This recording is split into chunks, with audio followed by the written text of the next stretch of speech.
हो गया था, दोनों पैरों ने मेरे काम करना बंद कर दिया। इसके बाद में काफ़ी टाइम बाद में घर वालों ने मुझे पढ़ाई के लिए स्कूल में भर्ती करवाया। 5 क्लास पढ़ने के बाद में मुझे शहर भेजा गया। शहर आने के बाद में मुझे जब शहर का माहौल देखा और जैसे जैसे शिक्षा लेते गए तो कुछ विचार अच्छे बनते गए कि यार जिंदगी बनानी है तो कुछ बड़ा तो करना पड़ेगा। और नौकरी में मैंने ये देखा था कि जितने भी नौकरी वाले थे उनका कोई खास कोई अचीवमेंट नहीं था। तो धीरे धीरे विचार आया कि जिंदगी में धंधा करूँगा तो खुद का ही करूँगा। और यही विचारों की शायद ये फ्रीक्वेंसी काम करी कि इसी के माध्यम से गुरुदेव से मुलाकात हुई। सर ने प्रोडक्ट दिया और ड्यूटी पे वापस चले गए। इसके बाद में फील्ड में जितना भी सपोर्ट रहा तो हमारे great mentor mister Dayal sir का रहा। आज जो भी हैं तो आज मतलब उनका मैं अपने जीवन में बहुत बड़ा योगदान मानता हूँ। ये सारी चीज़ें करने के बाद में SLPS में शुरुआत करने के बाद में गदाधर सर के भी ज्वाइन करने के बाद में हमने कुचामन सिटी में काफ़ी टाइम तक काम किया। लेकिन फिर हमारा भी दोनों का भी काफ़ी टाइम से विचार बना कि कुछ और करें, कुछ बाहर करें। और यही विजन लेकर हम और बड़ा सोच लेकर यहाँ हम आए। जैसे आप भी कई लोग यहाँ से यूपी से, बिहार से, राजस्थान से, अलग अलग स्टेट से बहुत सारे लोग गुजरात में आते हैं। बड़ा विजन लेके आते हैं, बड़ी कमाई की सोच लेके आते हैं। लेकिन हर आदमी की एक मजबूरी होती है कि वो कोई ना कोई अपने धंधे में फंस के यहीं रह जाता है और अपने परिवार का गुजारा ही कर पाता है, लेकिन कुछ बड़ा काम नहीं कर पाता। बाकी की हिस्ट्री तो आपको गदाधर सर ने आपको बताई दी कि हम कैसे स्कूटी से आए थे, एक एक बैग लेके आए थे। आज हम सेपरेट फ्लैट में भी किराए पर यहाँ रहते हैं। और आज बात करें अचीवमेंट की बात करूँ तो बहुत तकलीफों के बाद में ये चीज़ें प्राप्त हुई है। बहुत सारे लोग मानते हैं कि तुक्का लग गया होगा, विकलांग है तो कोई किसी ने दया करके डीडी दे दी होगी। मैं आपको बताना चाहूँगा कि कोई दया करके 10 रुपये नहीं देता आजकल। तो आप 16,000 दे देगा कोई? नहीं। 6 महीने तक इधर इतने घूमे, इतने मतलब 1.5 लाख रुपए गांव से उधर से मंगा के खा गए थे कर्जा कर करके। लेकिन विजन एक बड़ा था कि और लोगों से कमिटमेंट इतना कर दिया था कि जाएंगे तो कुछ करके जाएंगे। एक ही मकसद था, डू और डाई, या तो करो या मरो। इसके अलावा मेरे पास कोई ऑप्शन नहीं था, क्योंकि 16 लाख का कर्जा था। 32,000 रुपये तो ब्याज होता है। अब आदमी मूल चुकाए, ब्याज चुकाए या घर खर्चा चलाए, मैं मेरा खर्चा चलाऊं, क्या करूं? तो ऐसी परिस्थितियां बनी। कई बार तो इतने दुखी हुए, कितना उदास भी हुआ और मन किया कि यार इससे ऐसी जिंदगी से, ऐसी मतलब गरीब जिंदगी, ऐसी दुख भरी जिंदगी से तो मर जाना ही ठीक है। क्योंकि बीच में जब SLPS ज्वाइन करने के बाद में बीच में एक्सीडेंट भी हो गया था, तो ये घुटना और ये कुल्ला और टूट गया, जिसकी वजह से मैं थोड़ा बहुत जो एक्टिविटी कर पाता था वो भी नहीं कर पा रहा था। तो कई तकलीफों के बाद में कई बार मन में आया, विचार आया कि यार चलो इससे तो जिंदगी ही खत्म कर ले। लेकिन फिर एक सोच आती थी कि यार जिन्होंने पैसा दिया उनका क्या दोष है। जिंदगी में एक बार प्रयास करके देते हैं, जिन मरेंगे तो सबका चुका के मरेंगे। गुरुजी ने कई बार बोला सर ज्यादा दुखी हो, ज्यादा परेशान हो तो वापस आ जाओ। लेकिन हमने एक डायलॉग बोलते रहते थे कि या तो डेड बॉडी आएगी या बॉडी आएगी, इससे पहले मैं घर नहीं जाऊंगा। ये तो चलो ठीक है, मैं जाता भी नहीं, हकीकत में नहीं जाता। लेकिन क्या है ना कि एक सिस्टम है कि गुरु का आदेश मानना भी पड़ता है, हम उनकी बात कभी टाल नहीं सकते।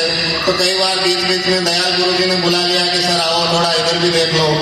फिर गुरुजी ने भी बोला सर आओ थोड़ा एक और एरिया भी देखो। तो फिर गदाधर सर को टोपाल लेवल होने के बाद में मैं MP चला गया, वहाँ काम किया। फिर राजस्थान में वापस देखा, अजमेर में बिजनेस सेटअप किया। इस तरह से जगह जगह घूम के हमने बिजनेस सेटअप किया। लोग आज बहुत सारे लोग बहाने लगाते हैं कि हम नहीं कर पाते, हमारे पास पैसा नहीं है, हम वो नहीं है, ये नहीं है। मैं आपको बताऊं फिजिकली इतना कमजोर हूँ कि मैं मेरा खुद का काम, चलो ठीक है घर मैंने ऐसा ले रखा है कि मैं वो सारे काम मैं अपने खुद कर लेता हूँ। बाकी चलने फिरने की दिक्कत है, रुपयों की दिक्कत थी, कर्जा था, लोग नहीं थे ज्वाइन होने के लिए। यहाँ अनजान जगह में आकर हमने इस बिजनेस की शुरुआत करी।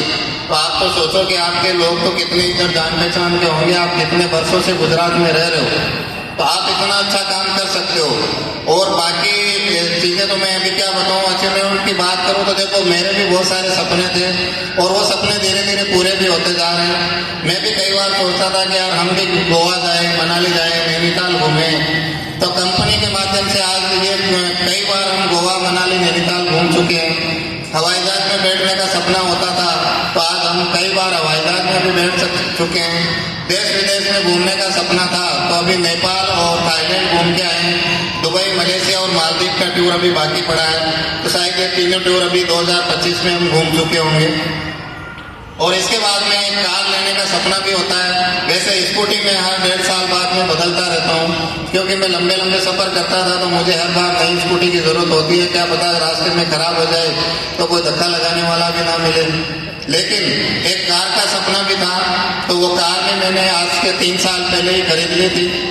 जब मैं सफाई लेवल पर था तो मैंने कार ले ली। और आपको मैं बताना चाहूँगा कि बहुत सारे अच्छे खासी कंडीशन के लोगों की हिम्मत नहीं होती चलाने की।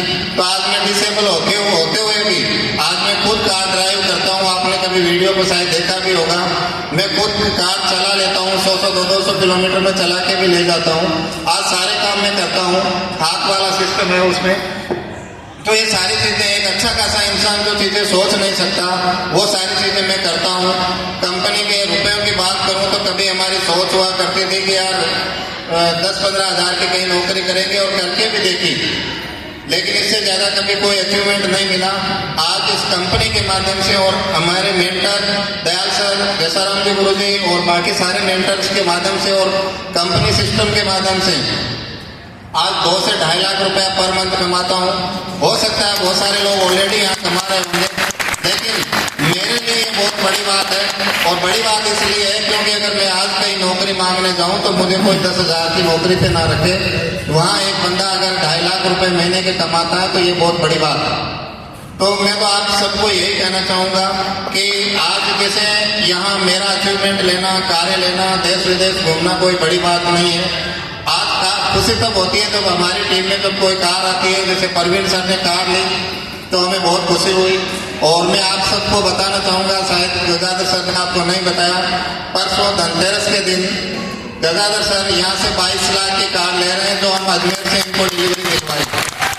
तो ये खुशी होती है कि जब हमारी टीम में कोई अचीवमेंट लेता है। और मैं गंगाधर सर से रिक्वेस्ट करूंगा, और मैं और मेरे गुरु आपके बीच में जो बैठे हैं, दयाल सर, जैसाराम जी गुरु जी, इन सब के माध्यम से प्रॉमिस करता हूं और आपका हर तरह सपोर्ट आएगा कि आप 2025 में कम से कम 10 कारें यहाँ से दिलवाएंगे गुजरात से, आप सभी को बीच में। तो ये हमारा प्रॉमिस रहेगा। तो बाकी बात सारी चीज़ें हैं, समय आपको थोड़ा ज़्यादा हो रहा है तो मैं इसी चीज़ के साथ अपनी वाणी को विराम देना चाहूँगा। लेकिन आप जरूर एक विजन लेके जाना कि जब यार इतना ऐसा आदमी कर सकता है तो इस बिजनेस को तो हर कोई कर सकता है। तो थैंक यू, और आप सभी को बहुत बहुत धन्यवाद कि आज ये जो भी अचीवमेंट है आप सभी की वजह से और मेरे प्यारे से अपलाइन की वजह से है। तो मेरे अपलाइन के लिए, मेरे मेंटर्स के लिए और आप सबके लिए एक बार जोरदार तालियां। Thank you so much, thank you. Wish you all the best in God Ivan. इतनी सी तालियां